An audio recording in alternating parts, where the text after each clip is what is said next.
What's up guys, welcome back to my channel. Now this is going to be a fun topic to make. Now I know there's a lot of doom and gloom out there, and as you can tell by the thumbnail and title, yes, my Forex Funds has been done for fraud.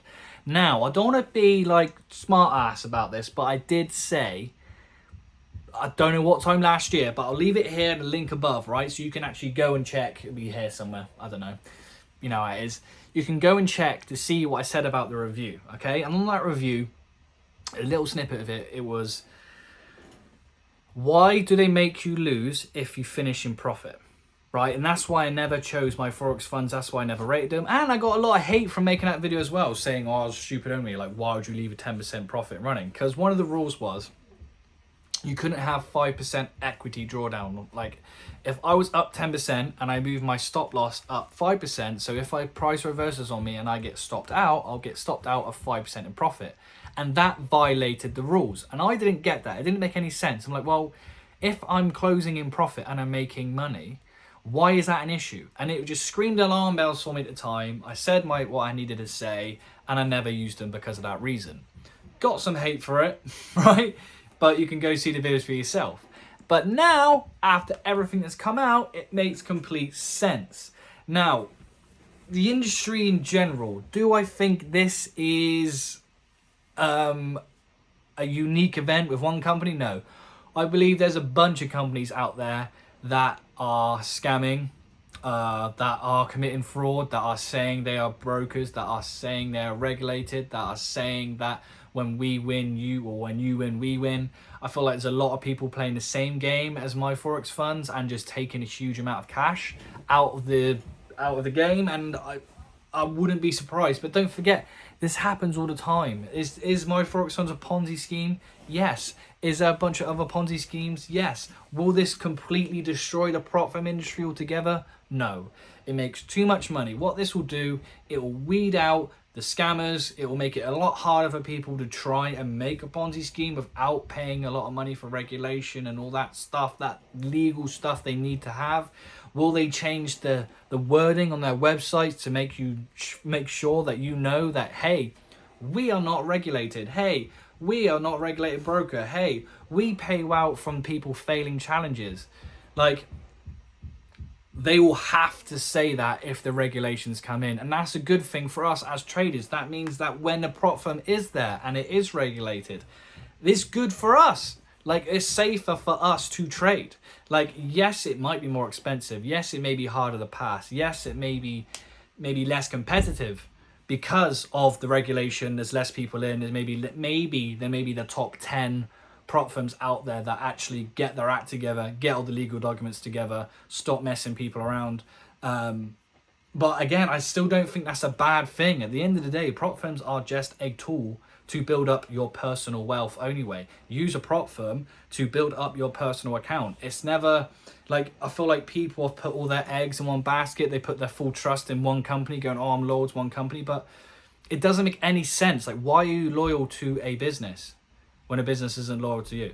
Like, don't put your eggs in one basket. Diversify who you trade with, diversify your currency pairs, diversify your trading accounts, diversify your prop firm accounts on companies. Like, at the end of the day, if you had a personal account and it wasn't a prop firm and they are regulated, you can still lose all the money in there, but you may get paid a small percentage back if you look at the small print.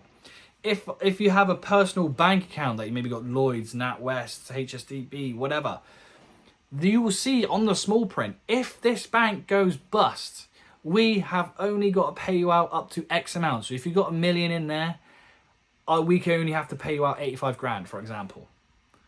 That's life. That's the game. Like, let's start pretending that life's full of sunshine and rainbows and everyone's really nice and we're all trying to make a load of money and everything's rosy. It's not. It's full of savages. Don't forget the 2008 crash. That was a whole fraud thing. What happened? Everyone that caused the whole crash by selling scammy deals and scammy insurances, or making rubbish mortgages and making them really high ratings when actually they're a load of trash with a bunch of people that can't pay the loans back.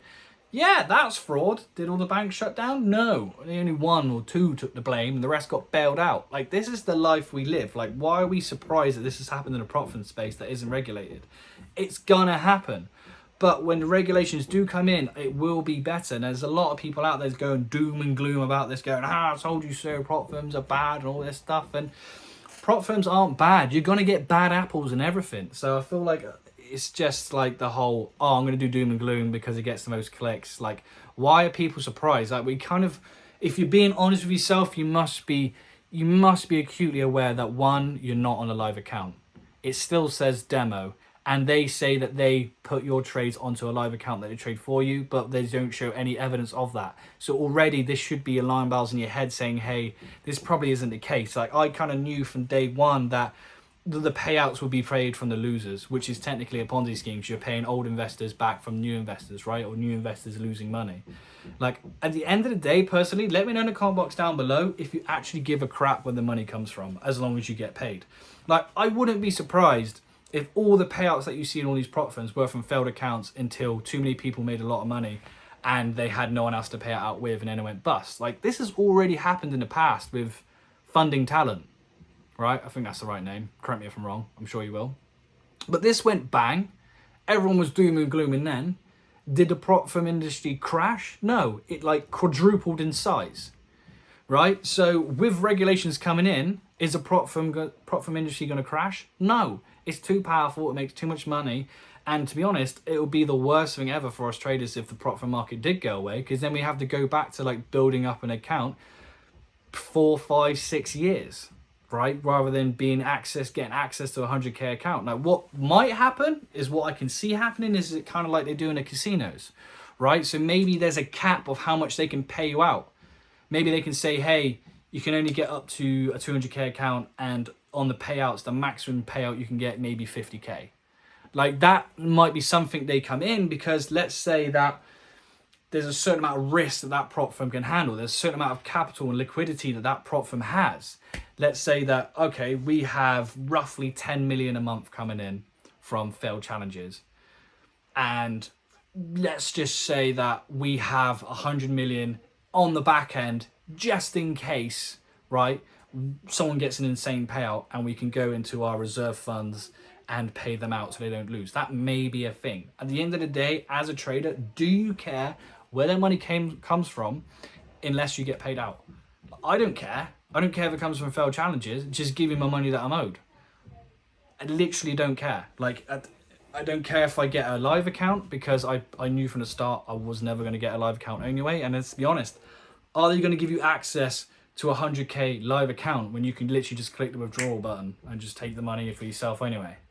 Where you get, it just doesn't make any sense security wise. It just doesn't make any sense. So they're going to give you a demo account, and they know that only 2% of people get paid out. So just look at it as a business standpoint. Why do you think prop firms are blown up so much, especially with no regulation?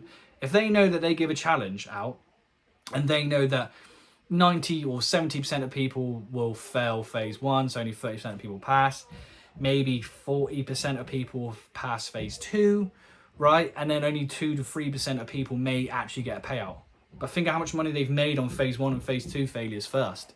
Like, this is why the system makes a lot of money. That's why that my Forex Funds did 310 million in challenge fees alone, and he hasn't been around that long. It's been what, like 5, 6 years max, maybe? And he's made 310 million in sales. Like, don't let this sort of stop you from going on your trading goals. That's all I'm saying. I don't think this is a bad thing for the industry. I think it's a good thing for the industry that finally someone's been caught out and now there's going to be changes made. Maybe it will definitely put a stick up the ass of the dodgy people. They either got to disappear or they got to get their act together. Either way, it's good for us. But yeah, don't look at this as a negative thing for the industry. Yes, it does suck for those people that had payouts pending and they just screwed them over blatantly. But again, diversify your income. Don't stick to one prop firm. Have multiple ones. Like, it doesn't make any sense. You don't see one business that only has one customer. And if that customer goes, oh, this is a better deal, I'm not going to buy your services anymore. Buy, then our businesses goes bankrupt, right? Because they got no customers left. Like, that's essentially what you're doing when you're only choosing one prop firm. That's essentially what you're doing when you only have one account, right? You need to have backups. You need to be smart about this, guys. You need to be diverse. You need to diversify your risk. How much risk are you exposed to? If you've only got one account with one prop firm, your risk is very high. Because again, you do not control what that prop firm does. Hopefully this makes sense. Let me know in the comments down below if you agree. If not, let me know in the comments down below why you don't agree. But overall, I think this is going to be good for the industry. And if you need any help with anything, guys, let me know. This is my Instagram. Just DM me because my free content is crushing. Here's more proof of the free content crushing. Unfortunately, that guy got funded with my Forex Funds and then my Forex Funds went poof, okay? But he's got the skill set now that he learned from me for free. And now he can apply that with a different prop firm like FTMO. And etc, etc, etc. All right, guys, diversify your risk and just keep crushing. This isn't a bad thing. Regulation is a good thing for us. And yeah, we'll see what happens in the future.